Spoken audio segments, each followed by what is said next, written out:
Hello again, everybody. I'm Scott Casper, and it's time to take a look at the news and features from USA Wrestling, the national governing body of our sport. This last week, a big one for USA Wrestling. The ASICS Las Vegas Open Wrestling Championships took over the Las Vegas Convention Center.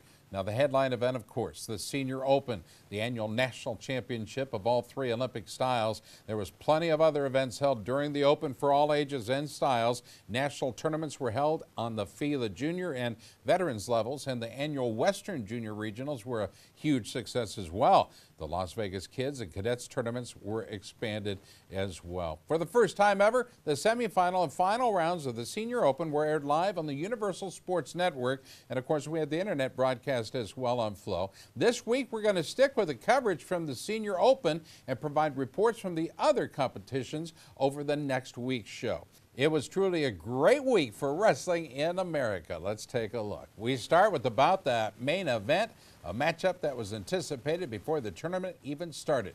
A battle between Olympic and two-time world champ Jordan Burroughs and two-time NCAA champ and Hodge Trophy winner David Taylor. With a dominant performance in the preliminary rounds, both Burroughs and Taylor powered through the brackets to reach the gold medal finals at 163. So fans got the rematch they were hoping for from the 2013 finals, where Burroughs won 3-1, 1-0. USA Wrestling selected this one as the final match of the night during the championship finals. The stage was set, the nation was watching, and Burroughs and Taylor delivered. Burroughs scored first. Taylor fired up the crowd, though, when he locked up a cradle for a two-point turn and an early 2-1 lead. Taylor held a 4-3 lead when he hit another cradle for 2 more points and a 6-3 lead with less than a minute left on the clock.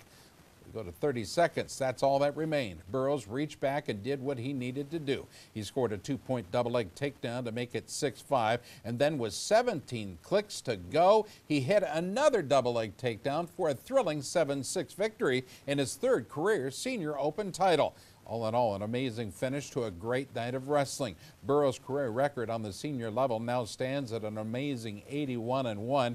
He was named the outstanding wrestler in the men's freestyle division for his performance. He got me a couple times when the roll was out of bounds, but luckily I was able to initiate my offense. I saw a little bit of weakness in him.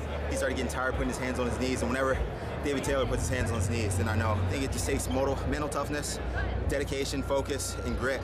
So I knew what I needed to do. All I had to do was score one more point than he did, and I got it done. Now let's check out the rest of the men's freestyle finals. In his first U.S. Open since winning an Olympic gold medal at the 2012 Olympic Games in London, Jake Varner was dominant at 2:13. He defeated Win Mihalik in the championship finals 4-0. For Varner, it was Open title number 3 and a great way to return after taking most of last year off. This is a good atmosphere to wrestle in front of, wrestling in the past. Especially at the U.S. Open, you get there and there's not a lot of people in the stands, and that's not really good for our sport. So having this packed and everything, and for these people to stay here all night is an awesome thing for the support of wrestling. We go to the heavyweights. World bronze medalist and Olympian Trevel Delegnev also impressive in the championship finals. He overpowered Dom Bradley and excited the crowd with a 10-0 tech fall. That secured his third Open title. Oh, I feel so good. I just had a lot of a long injury this year, and I just want to give all the glory to God, because that's a tough guy. He's hard to open up, and I got lucky to get to my position. Next, rising young star Jimmy Kennedy came back from an early deficit to defeat 2012 Olympic bronze medalist Coleman Scott.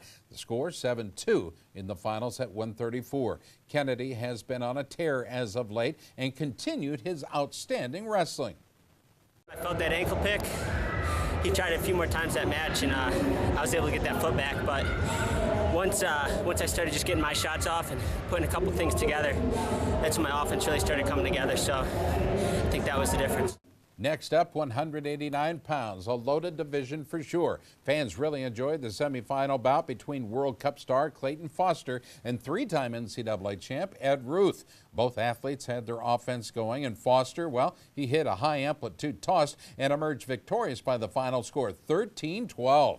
Clayton moved on to face 2013 World Team member Keith Gavin, but this time it was Gavin in the finals who controlled the action, scoring a 7-4 victory.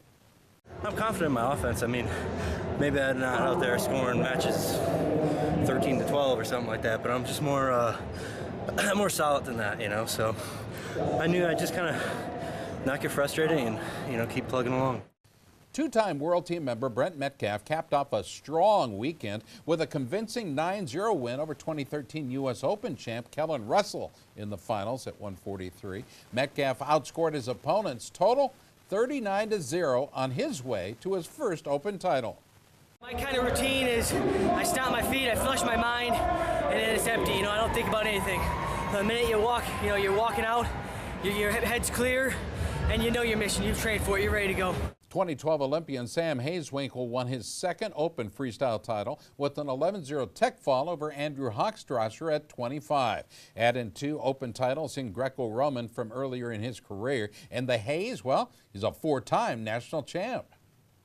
I don't know, I can't remember if it was first takedown or second that he hurt his knee. And, you know, I hate to see that for him. At this level, we all wrestle each other all the time in tournaments. We go to camps together. We were overseas together for a double tour. Nick Marivelle has moved down a weight class and took out Moza Faye 5-1 in the 154-pound finals. That's his first career Open title. I think this will be the weight for me because, you know, I'm strong, I'm faster at this weight, I'm in better shape. So I think this is the weight for me, but if I do go to 74 kilos at Madison's, I'll probably just, you know, do it to get some extra matches in. In the team standings, it was the Titan Mercury Wrestling Club taking home the championship with 79 points. The Sunkissed Kids placed second in freestyle with 50. The Regional Training Center Cup went to the Nittany Lion Wrestling Club out of Penn State. They had 55 points, followed by Ohio RTC out of Ohio State with 48. After a few words from our sponsors, we'll be right back.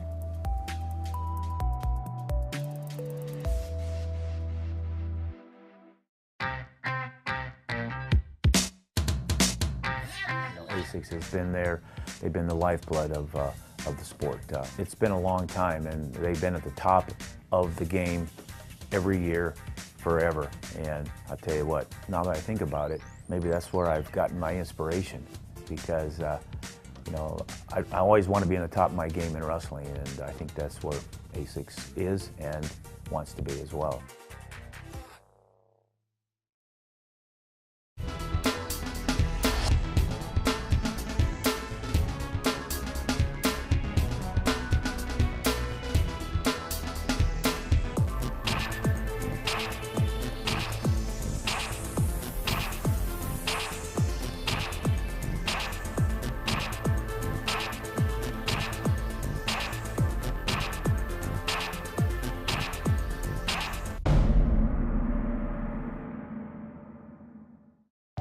Hi, I'm Wayne Boyd, Director of Operations and Development for Titan Mercury Wrestling Club. The club was founded to help wrestling worldwide, especially at our senior level, of course at the collegiate level and the high school level. But the most important level for Titan Mercury Wrestling Club is the kids level. And these are some of the guys today that will be tomorrow's Olympic champions. Let's hear it, guys. Titan Mercury! That's Titan Mercury Wrestling Club, San Marino, California.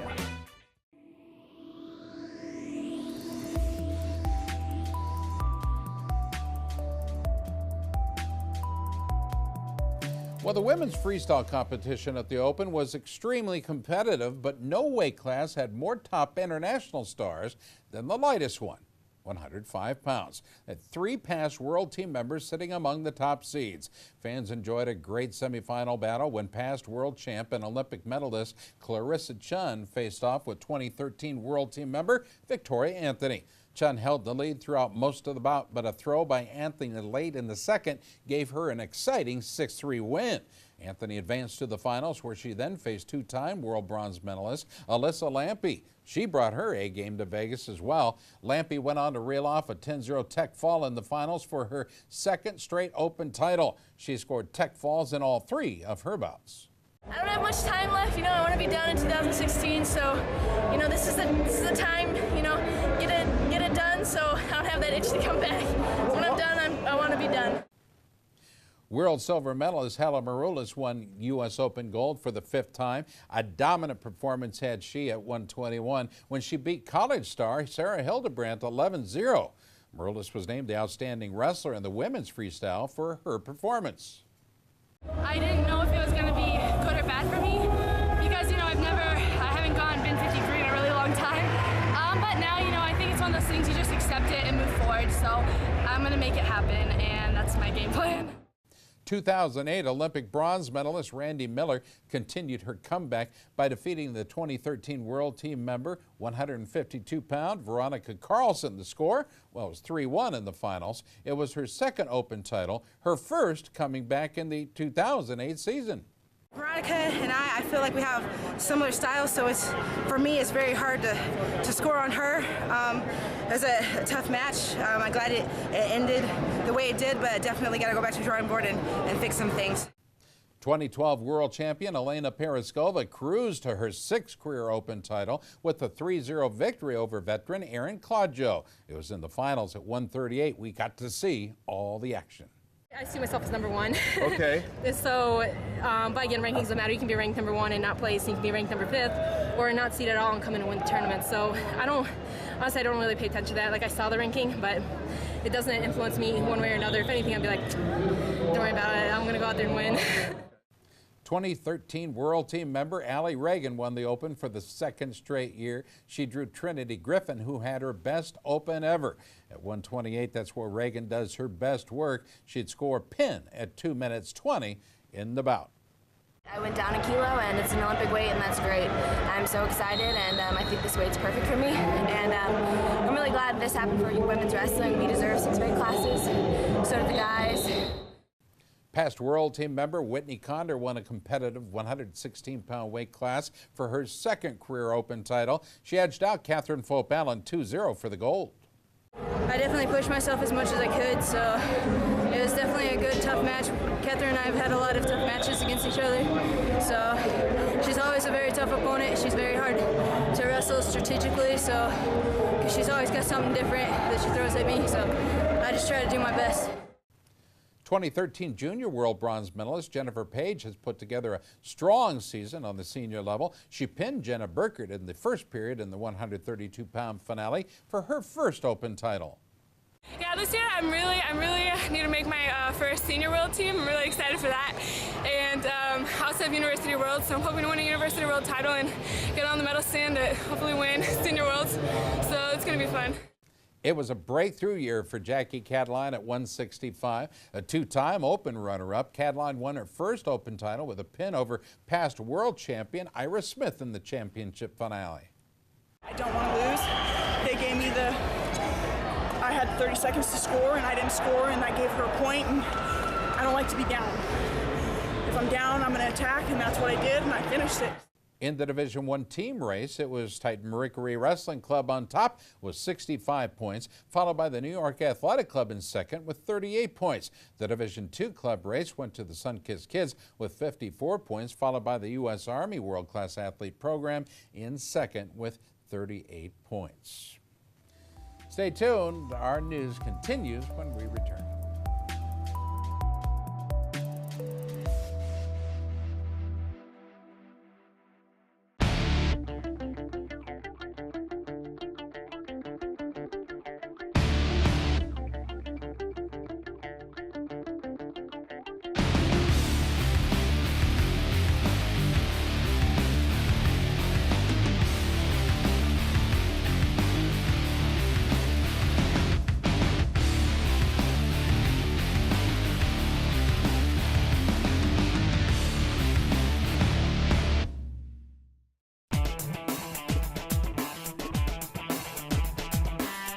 Each season, Liberty Mutual's Responsible Sports Community Grant Program awards $65,000 to youth sports organizations and school sports programs that demonstrate their commitment to responsibility in youth sports. Your organization could be one of our 20 winners this season.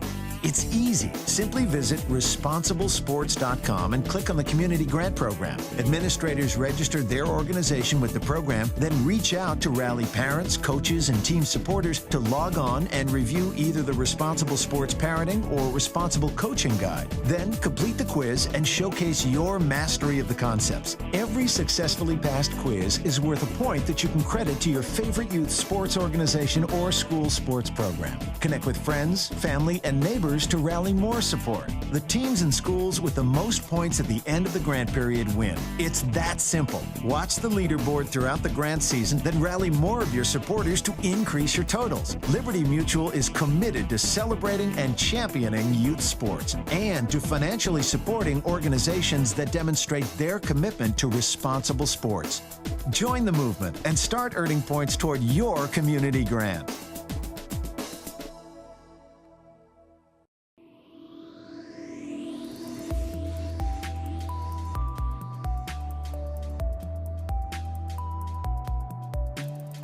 Well, the Greco-Roman division at the Senior Open featured a number of past U.S. World and Olympic team members, but also a number of exciting young athletes. The battle at 130 pounds featured a pair of U.S. Army teammates, both with extensive resumes. This new weight class combined the stars of former 121 and 132-pound weight classes.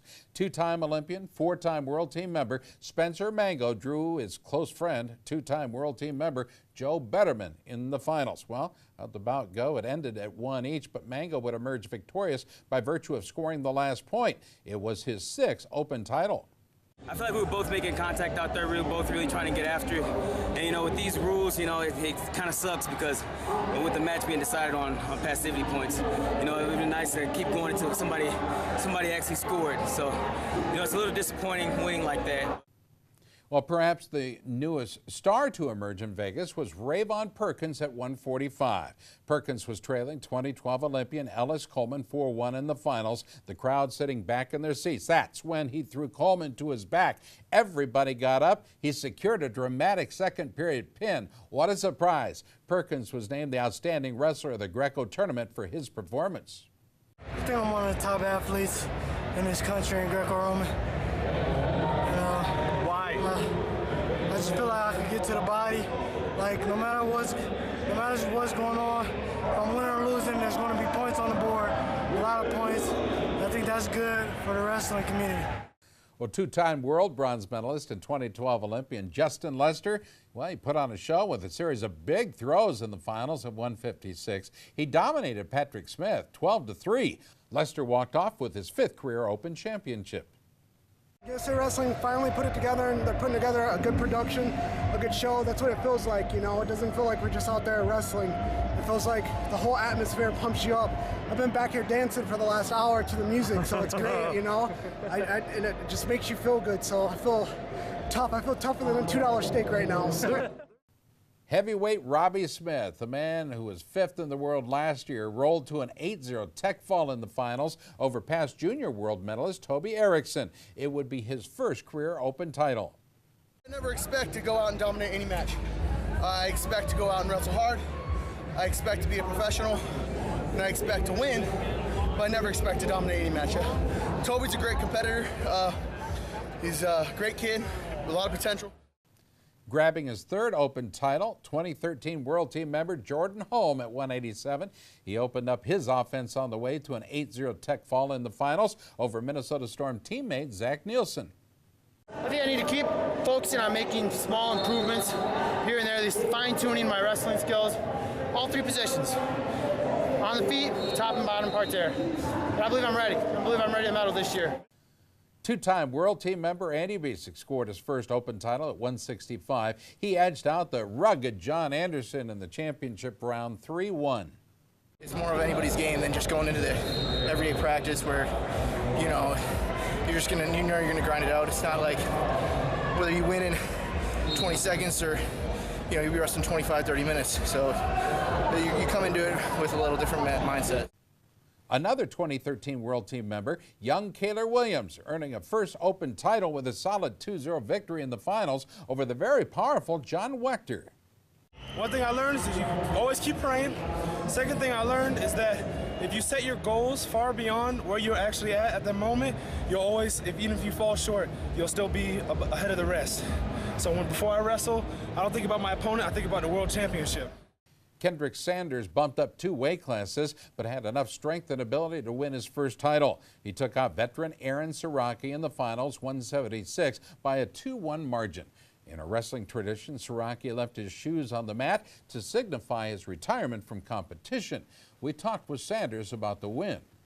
I feel like I'm the best pound-for-pound person in each weight. I mean, I feel like I can compete in each weight class. I showed that here.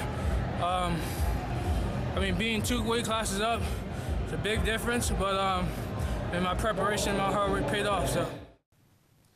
Well, the Division I team title went to the U.S. Army World Class Athlete Program. An impressive 90 points they accumulated. The New York Athletic Club was second with 35. Taking home the Division II title was the Minnesota Storm. Well, this week, the U.S. announced the lineup for the team that would be competing at the Greco-Roman World Cup set for Tehran, Iran, May 15th and 16th. It's been 6 years since Team USA has qualified for this important event. It's the annual International Dual Meet Championships. The top Greco-Roman teams in the world, based upon the 2013 World Championship standings, have been invited to compete there.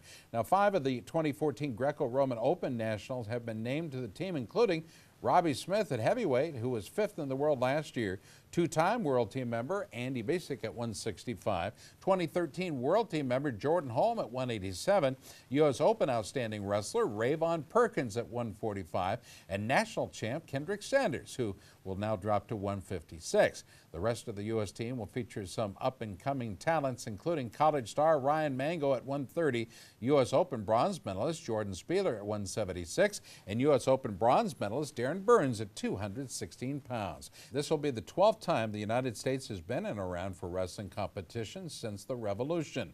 Now, most of the past U.S. tours to Iran have been in freestyle, but U.S. Greco-Roman wrestlers have competed there in the past at the Takti Cup tournament. In fact, past Greco stars Dan Niebuhr and Matt Lennon, Mike Ellsworth were Greco champions at that event in the early 2000s. Now, USA has never won a Greco World Cup title, but has finished second 3 times and third 12 times. We talked with national coach Steve Frazier. He believes Team USA will be ready for the challenge. We're going to get, I think it is 4 matches, if I'm not mistaken, 4 matches with tough foreign teams, and everyone's going to get those 4 matches, and we'll be able to identify their strengths and their weaknesses, and we'll come back, regardless of the result, we're going to come back better for the competition. Stay tuned. We'll be right back.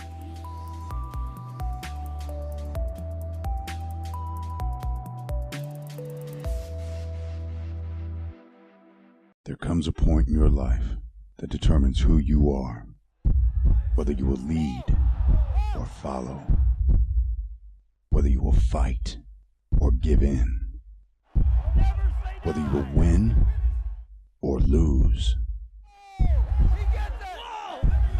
and what you will count as your victory.